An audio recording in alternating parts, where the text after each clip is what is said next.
Fique por dentro. Entrevista. O tema do programa de hoje, do Fique por Dentro de hoje, é abuso sexual infantil. E a gente tem o prazer de receber o Wellington Barró, ele que é produtor e roteirista do documentário Choro de uma Criança. Barró, seja muito bem-vindo ao Fique por Dentro, a Rádio Transmundial. Você pode participar aqui com a gente, mandando perguntas para ele no Facebook, facebook.com/Rádio Transmundial Oficial, facebook.com/Rádio Transmundial Oficial. Também tem o nosso WhatsApp 11 97418 1456, 11 97418 1456. Então participe, a gente sabe que o tema é chato, mas é super importante, a gente quer a sua participação. Nossa, que isso, que legal! Gente, muito obrigado desde já pelo convite, eu fico muito feliz de estar aqui e de trazer esse tema que é super, para alguns são super pesado, né? Uhum. Mas que é de uma extrema importância. Verdade. Muito obrigado, e eu tenho certeza que agora de manhã as pessoas vão receber essa mensagem, espero que quinta-feira todo mundo assista, e você vai ficar exatamente por dentro, vocês vão ficar por dentro sobre esse assunto e o que vai acontecer. Por que você teve essa ideia de criar, de montar, produzir um documentário com um tema tão denso, tão difícil de ser falado? Olha, Paula, eu fiz esse documentário porque eu comecei a ver que eu não fui a única vítima disso. Eu não fui a única vítima, e então eu peguei e falei assim, tem outras pessoas que passaram por isso, que também são do meu lado e eu não sabia. E eu falei, eu preciso transmitir essa mensagem, porque o perigo está dentro da casa. A maior parte, assim, 90% é dentro da casa. E então sempre acontece, porque foi o meu padrasto, porque foi um primo mais velho, porque foi não sei quem. Então é sempre isso. Então as pessoas estão sofrendo muito. Tem muita gente com ansiedade, principalmente com depressão, porque nunca contou para alguém. Eu acho que a partir do momento quando você fala para alguém, já é um alívio. Você divide o fardo. Você fala assim, poxa, Paula, olha, você é minha amiga há tanto tempo, mas eu preciso te contar uma coisa que está me sufocando, eu tenho essa angústia. Olha, Fábio, você é meu amigo, eu vou te contar uma coisa. Então, que não é fácil. Para mim não foi fácil falar para os meus amigos, porque eu ficava pensando, como vai ser a reação deles comigo depois disso? Mas eles acabaram me surpreendendo. Eu falei assim, cara, você podia ter falado, isso não ia mudar em nada, né? Mas tem muita gente sofrendo e essa mensagem precisa ser levada e a gente precisa parar com isso, fazer com que isso acabe definitivamente, porque são muitas crianças sofrendo hoje. E conta pra gente um pouco da sua história, como é que foi? Assim, quando eu tinha aproximadamente 11 para 12 anos, eu tinha costume sempre de brincar com os meus amigos, né, ali da rua e tal. E aí então eu fui brincar na casa de uma outra pessoa. E aí então, nessa coisa de brincar e tal, aconteceu esse primeiro toque, né? Mas isso com um amigo? Não. E assim, eu não entendia o que estava acontecendo. Eu não sabia o que estava acontecendo. Na minha mente eu não fazia ideia do que era isso. Por ser criança, antigamente né? também era diferente, né? 11 anos era muito inocente. Eu tô falando uma coisa de tipo de 20 anos atrás, né? E é muito difícil, eu não sabia o que estava acontecendo. Para mim, sei lá, eu tinha aquela coisa de respeitar o mais velho, eu não passava pela minha cabeça. Era um familiar, no caso? Era? Uhum. Era um familiar. É que você falou que isso. A maioria dos casos isso, dentro de casa, né? No meu não foi diferente, era uma pessoa familiar. E aí então, a pessoa, aconteceu isso e foi acontecendo outras vezes. Mas eu não entendia, não sabia o que era. Só que depois eu acho que comecei a meio que cair na real, de tipo a entender que aquilo era alguma coisa errada. Eu senti dentro de mim que aquilo era uma coisa errada. E depois que eu fui entendendo, e daí em diante a minha vida começou a virar de ponta cabeça, tem aquela coisa da revolta e tal. E aí foi aonde eu falei para minha mãe também o que havia acontecido. Mas depois de quanto tempo? Depois de quase um ano. Um ano. Eu falei para minha mãe, mas eu ainda não entendia. Eu falei, sabe aquela coisa de criança? Eu falei espontaneamente o que aconteceu. Mas na época eu entendo depois, de um tempo depois eu entendi. A minha mãe, ela não tinha aquela coisa... O meu pai faleceu muito novo. Meu pai tinha 33 anos quando ele morreu. Eu tinha acho que 7, ia fazer 7. E ele, a minha mãe não tinha aquela coisa de, olha, deixa eu ver o seu caderno se você fez lição. Ai, o que você está fazendo? Um acompanhamento, não tinha tanto ela não tempo tinha, também, porque né? ela, tipo, o marido morre, ela fica com 4 filhos. E tipo, como que vai ser minha vida agora sem o meu marido? E então ela não tinha tempo. Depois que eu fui entender que não que ela não me deu atenção, talvez, sei lá. Mas é que ela não tinha tempo. Então, sabe, a minha mãe ela é aquela pessoa que ela voltava a pé de um bairro, da onde ela trabalhava até a nossa casa, para pegar o dinheiro da condução para comprar pão pra gente. Então, depois disso eu entendi. Eu falei, não tem como ela conversar, né? E então eu falei e ela não deu muita atenção, né? E depois de um tempo, depois de muitos e muitos anos, no caso, ela meio que entendeu essa história e aí ela pensou, tipo, nossa, podia ter feito diferente e tal. Mas até aí ela já passou. Eu falei, não, mãe, já tá tranquilo, isso já passou. Então foi isso. Eu falei, mas é sempre isso que acontece. Por isso que eu trouxe essa mensagem desse documentário. Porque acontece dentro de casa e os pais não acreditam. No caso da minha mãe, ela não teve tempo de me dar atenção, mas tem mães que não acreditam. Olha, semana passada eu ouvi uma história de um amigo meu. Eu tava na casa dele e falei, nossa, quem é essa menininha que tá sempre aqui na sua casa?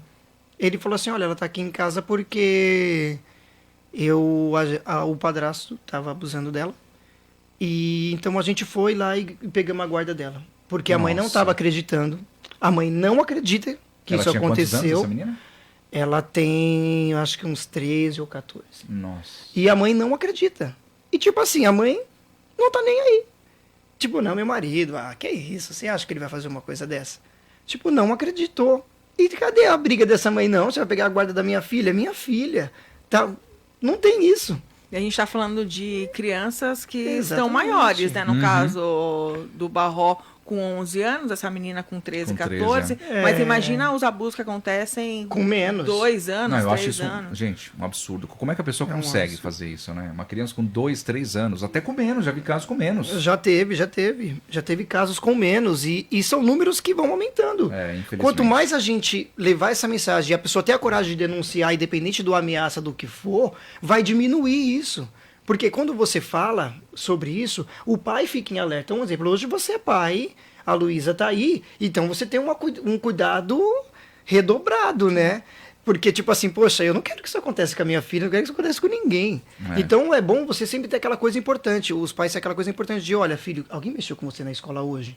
Alguém fez não sei o quê? Você sempre conta, você ser amigo do seu filho ou da sua filha. Porque aí ele vai te dizer, ele vai ter coragem de falar, não, meu pai é meu brother, eu vou falar pro meu pai, e eu sei que meu pai vai resolver, eu vou falar pra minha mãe, e a minha mãe vai lá me defender.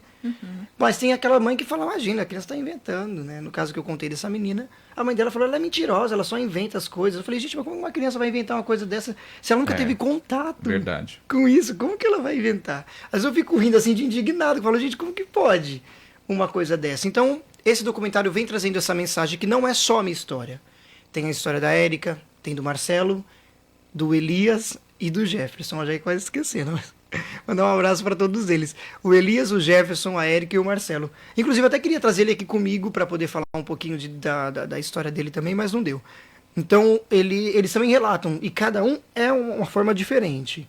O Marcelo tem a dele, o Jefferson foi pelo próprio pai, a Érica já foi também uma outra história, então cada um tem uma história diferente. Só no caso acho que do Jefferson, não sei se a mãe dele também acreditou ou não quando falou, mas os outros, todos os pais não acreditaram. Sempre não, imagina que isso vai. Então, quanto mais não acreditar, mais isso vai acontecer. E ninguém vai conseguir, parar isso. E você falou uma coisa que um ouvinte aqui que não pediu pra gente não identificar, e lembrando que você quiser também interagir com a gente, escreva em cima, não quero me identificar, pra gente não ler o seu nome, nem sua cidade, nem nada. A gente só vai ler aqui o depoimento para ajudar também outras pessoas, assim como o Barró disse para nós aqui, que esse é um tema tão importante, que o objetivo é ajudar outras pessoas. Então, a pessoa que participou com a gente falou assim, meu filho foi abusado aos 11 anos de idade por um sacerdote que frequentava a nossa casa diariamente, olha só. Ele que fez meu casamento, batizou meu filho, assistíamos às reuniões com ele, né?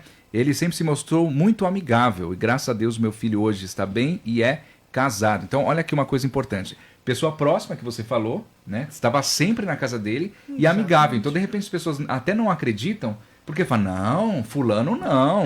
Fulano é tão bonzinho, fulano ajuda a gente, fulano... Exatamente. Né? Então, realmente, é uma situação que é muito complicada. Então, você quiser também mandar o seu depoimento, mande aí pra gente. E, Barral, eu queria que você falasse, como é que ficou a sua cabeça depois que você começou a descobrir que era uma coisa errada, que era uma coisa que não fazia bem pra você? Como é que ficou a sua cabeça? Cara, a minha cabeça ficou muito confusa.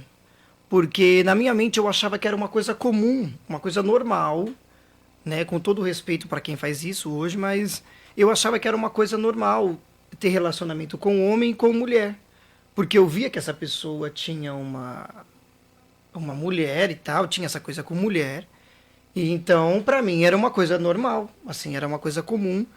E eu cheguei a ter relações com homens depois disso, porque eu achava que era uma coisa comum, assim, eu não via problema nisso.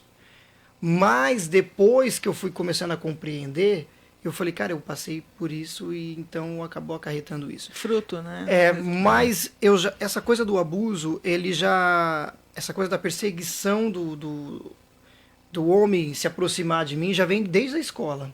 Porque na escola já tinha essas brincadeiras de mão, já tinha essa coisa, mas eu não vou dizer que eu era bobo, mas eu não entendia, eu não sabia o que estava acontecendo. Então, eu não tinha aquela coisa de tipo, tira a mão de mim, eu vou te dar um soco aqui, eu vou te bater. Não, não tinha isso. Eu ficava parado, ou às vezes eu empurrava a pessoa assim para não... Sabe, aquela coisa do bullying, vamos se dizer. Então, isso foi gerando uma série de coisas no decorrer, né? E demorou muito tempo para eu também entender. E foi quando eu cheguei na Igreja Batista em Vila Iório, que é a igreja onde eu sou membro até hoje. E eles me receberam de uma tal maneira, assim, que Você foi... chegou e já contou pra eles? Não, eu não falei pra ninguém sabia. Ah, ninguém sabia. E aí, eles me receberam de uma maneira que eu falei, nossa, que é isso? Como que pode ser desse jeito? Existe gente assim? E o pastor Joacir, que faz parte também do documentário, parte da minha vida, da minha história, ele me tratou como se eu fosse o filho dele, como se eu fosse a Juliana, o Felipe, que são os filhos dele. E eu falei assim, nossa, que igreja doida é essa? Eu falei, eu vou ficar por aqui. E aí tem uma reunião que é só de garotos, de 9 a 16 anos na igreja, que chama Embaixadores do Rei. Aí foi aonde eu fui, e dali em diante eles começaram a fazer um trabalho comigo, a conversar, e eu comecei a entender muita coisa. E aí eu tive coragem de contar pro conselheiro dos embaixadores, tem um conselheiro. E para ele, eu não conhecia ele, eu tive coragem de contar. E infelizmente ele faleceu, ele se chamava Fábio Pontes. Nome lindo, né? Eu tenho uns mistérios com o Fábio. Coincidência, né? Seus amigos chamam Fábio, que coisa. E o Fábio Pontes foi uma pessoa maravilhosa, assim. Ele veio e eu tive coragem de falar para ele. Aí foi onde ele falou assim, não, isso tá errado. Aí foi onde ele foi começando a conversar comigo e eu fui começando a compreender. Mas demorou muito tempo ainda. Mas você passou por uma fase de revolta depois que você descobriu que era errado? Veio uma revolta no seu coração, uma raiva? Veio uma revolta porque eu não queria que isso tivesse acontecido. Eu chorei muito porque eu não queria que isso tivesse acontecido. Porque através disso outras coisas aconteceram, né? Que nem, por exemplo, muitas pessoas acabam generalizando porque o cara é abusado, então ele vira hoje um homossexual. Nem sempre isso acontece. Que nem, por exemplo, o Jefferson participa do documentário, mas ele é casado e tem os filhos dele. Tanto que ele até fala que ele não deixava o filho dele ficar na casa dos avós com medo de que acontecesse com o filho dele, o que aconteceu com ele. Né? Por isso que ele fala assim, olha, eu nunca deixei você ficar com seu avô por causa disso. Né? Olha, eu vou te contar é uma coisa muito eu tenho medo também. Eu não deixo a Luísa, minha filha, dormir na casa dos outros, porque de ouvir tantas histórias, exatamente, a gente fica com medo. Eu não gosto, não deixo também. Exatamente, mas é uma coisa que você faz mesmo, que todo pai deveria fazer. O Edu Porto, que é um amigo meu, ele fala isso também no documentário. Ele já participou do Astros, do Ídolo, canta pra caramba. Então, ele é bem visto por aí, ele é do Rio de Janeiro. E aí o Edu Porto fala isso, ele tem só filhas. E ele fala, não, Gina, não quero minha filha brincando na casa de ninguém. Se quiser, deixa a pessoa vir brincar aqui. Mas eu não quero que minha filha vá lá. Então, porque tem esse cuidado do pai. Que, infelizmente, alguns não têm. E precisa ter, né? Cada vez mais. E precisa ter. E uma coisa triste também é que quando a gente fala de abuso, a gente sempre coloca em xeque a questão do homem. É o homem que é o abusador. Muitas vezes é a mulher que abusa. Sim. De meninos verdade. e meninas. Sim, eu já ouvi casos de mulher, né? Que aconteceu isso também com um amigo meu. Eu vou dizer amigo porque eu não posso revelar a pessoa. Mas lá no documentário vai ter? Não, Não? essa parte não. Vai ter talvez um parte 2. Já tá todo mundo pedindo uma parte 2 que não saiu nenhum. Nem saiu. Porque assim, são histórias muito pesadas. E aí ele falou que era uma mulher quem tocava nele e fazia as coisas com ele. Então isso gerou aquela coisa nele de ser aquele cara bem mulherengo mesmo. Então ele tem filhos com outras mulheres e tudo era mulher, mulher, mulher, mulher, não sei o quê. Tudo por causa do toque, do contato. Então os psicólogos geralmente sempre falam isso. Que a partir desse toque muitas coisas podem acontecer. Uns ficam revoltados e não tem essa relação com homens e tem gente que ninguém chega perto dele, que Perde a ninguém confiança. toque. Como tem outros que já gostam daquele toque. Já acham aquilo interessante porque não entende, não compreende, aquilo pode fazer bem, vamos se dizer, vai dar um prazer para a pessoa naquela hora. Né? Barró, olha, muitas perguntas, mas o tempo infelizmente está indo embora. Nós recebemos aqui um ouvinte, não sei se, não vou falar se é homem ou mulher, não sei, um ouvinte, enfim, e diz o seguinte: bom dia, o que você fez quando soube o que era errado, né? Como você agiu com o agressor? E quando o agressor é o pai? Então são duas perguntas, né? Tá, respondendo rapidamente. Mandou outra aqui ainda, mas enfim, vamos deixar essas duas perguntas. Tá. Quando eu descobri, eu fiquei, como eu falei, revoltado. Você ficou um com pouco. raiva dele? Eu fiquei com raiva dele, mas depois eu fiquei com raiva mais foi de mim. Porque quem deixou isso acontecer fui eu. Por que eu também não cortei isso antes? Por que eu continuei indo lá? Eu fiquei fazendo essa pergunta pra mim mesmo. Então eu fiquei com raiva de mim mesmo. Mas ele ofereceu alguma coisa pra você? Não, ele não ofereceu, Porque ele nunca me ouve casos, ameaçou. né, de que oferece doce, dinheiro, bala. Sim. No caso, tem casos que ameaça, olha, se você contar eu vou fazer tal coisa. E tem casos que fala assim, ó, toma aqui uma bala, uma coisa e tal. Mas comigo não teve isso. Foi uma coisa muito espontânea, assim, não teve isso. E sutil. Não, Essa sutileza. não teve, tipo assim, foi acontecendo. Vou aproveitar que ele não falou nada. Tipo assim, vamos aproveitar. Então eu fiquei com raiva de mim, não foi dele. Hoje eu já perdoei a pessoa que me fez isso, que eu acho que é a parte mais forte que tem nesse documentário. É difícil também. É que eu perdoei, eu não tenho problema nenhum, eu vejo ele numa boa, eu converso com ele numa boa, a gente conversa, ri, brinca, e eu não tenho nenhum problema. Às vezes eu acho que ele fica um pouco, assim, de receio, né? Ele tem aquela coisa de não ficar muito próximo. Ele pediu perdão pra você? Não. Mas eu só perdoei porque eu senti de fato o arrependimento nele. Eu senti isso, senão eu não teria feito isso. E um dia que a minha vida já estava um inferno, porque eu já estava extravasando, fazendo tudo que eu não devia fazer, e Deus falou para mim assim, olha, você quer mudar de vida? Então você vai até lá e perdoa a pessoa que te fez isso. Eu falei, não, eu não vou fazer isso. E Deus falou assim, vai sim, porque eu te chamei, você tem estrutura, e através disso vai acontecer isso, isso e isso. E hoje esse documentário está aí, que foi falado há 20 anos atrás. Documentário que vai... Que dia que vai estrear no seu canal? Quinta-feira agora, hein? Quinta-feira às 8 horas da noite no YouTube, no meu canal, Programa do Barró. Programa do Barró, gente, sigam. Que inclusive o Fábio Zamora participou. Participei, tem um vídeo meu lá, muito top, eu contando a minha história. E desculpa, gente, rapidamente, eu prometo que é rápido. Pode falar. Ele fez a pergunta que ele falou assim, e quando é o pai e tal, né? E quando é assim, geralmente tem relatos de, como eu falei aqui, do Jefferson, que foi o próprio pai. E quando é assim, a pessoa tem que, de fato, falar para alguém, até da família do pai dele. Porque ninguém, como a família, para conhecer o cara, fala, não, eu acho que ele estava agindo estranho, ele pode ter feito isso e conseguir essa ajuda. E vocês falaram sobre dar um doce, uma coisa, no documentário, dando um spoiler rapidinho, a Érica fala sobre isso. A minha amiga Érica, ela fala que ela gosta muito de pizza, então ele chegava com pizza e dava para ela. Aí ela comia a pizza e a mãe começou a achar estranho. Nossa, mas que tanto pizza tem nessa casa? E esse padrasto, não contente, chamou o primo dele também para... E aí agora vamos pro Peter Vale. Spoiler que você vai conferir no dia 25, então, né? Dia 25. Show Onde de uma que vai criança. ser? No YouTube, Tá. no canal Programa do Barró, que é o meu canal, que tem vários vídeos lá, várias entrevistas. E a trilha sonora do documentário é do Tom Carf, que é a música Choro de uma Criança, que é muito top, que leva o nome do documentário. Barró, B-A-R-R-O. Isso, com aceito, né? Para não ficar barro.